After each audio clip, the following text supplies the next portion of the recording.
apporté mon livre. Je me suis fait donner. C'est un vieux livre, mais il y a des belles histoires. On s'installe. Je commence, mamie va mettre ses lunettes. La porte magique. Au royaume du Père Noël, il régnait une grande agitation. Les lettres des enfants affluaient par milliers, les lutins fabriquaient les jouets et les reines s'entraînaient dans les forêts de glace pour être en forme pour le grand soir.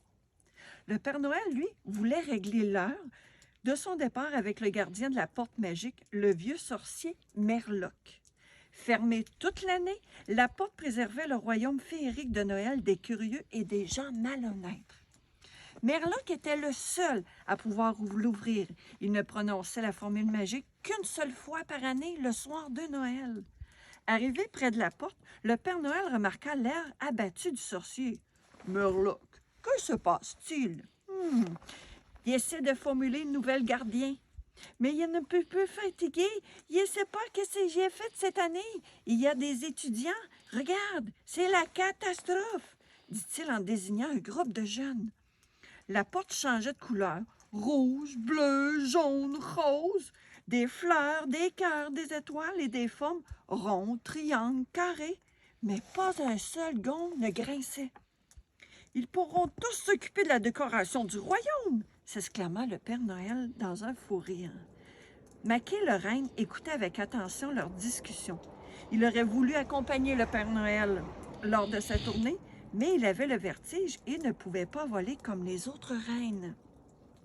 Alors, il prit une grande décision. « Je vais devenir le nouveau gardien. » Tous les jours, il se rendait discrètement près de la grande porte. Contrairement aux jeunes élèves qui ne pensaient qu'à s'amuser, il écoutait attentivement l'enseignement de Merloc. Au bout de quelques jours, il parvenait déjà à ouvrir des sacs à dos, des tiroirs et des coffres forts. Le soir du 24 décembre, le Père Noël attendait devant la porte sur son traîneau chargé de cadeaux lorsqu'un petit lutin arriva complètement affolé. « Oh! Père Noël! Père Noël! Merloc est malade! Il est cloué au lit! » Les habitants paniquèrent. Pas de porte ouverte, pas de Noël. Tous les élèves essayèrent de l'ouvrir sans y parvenir. Maquet s'avança timidement sur les ricanements des autres reines. « Hé, hé, Maquet, tu perds la tête. Tu es reine, pas un sorcier. » Il se concentra malgré les moqueries et les marmonnades des mots incompréhensibles. Il virevolta sur lui-même et pointa sa patte d'un coup sec vers la porte.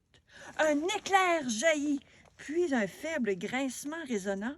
Enfin, les deux battants s'écartèrent à stupéfaction générale. Maquet était très fier. « Maquet, tu es un grand magicien, » dit le Père Noël. « Je pense que Merloc a enfin trouvé son remplacement. Joyeux Noël à tous. » Il est chanceux, Maquet, hein? Il a bien écouté, puis là, il a pu ouvrir les portes du Père Noël. Je te souhaite une belle journée. Moi, je m'en vais prendre une petite marche. Bye bye. Hey, oublie pas de faire la petite cloche puis t'abonner à ma chaîne. Puis il va sûrement avoir d'autres histoires. Regarde comment mon livre en a. Bye.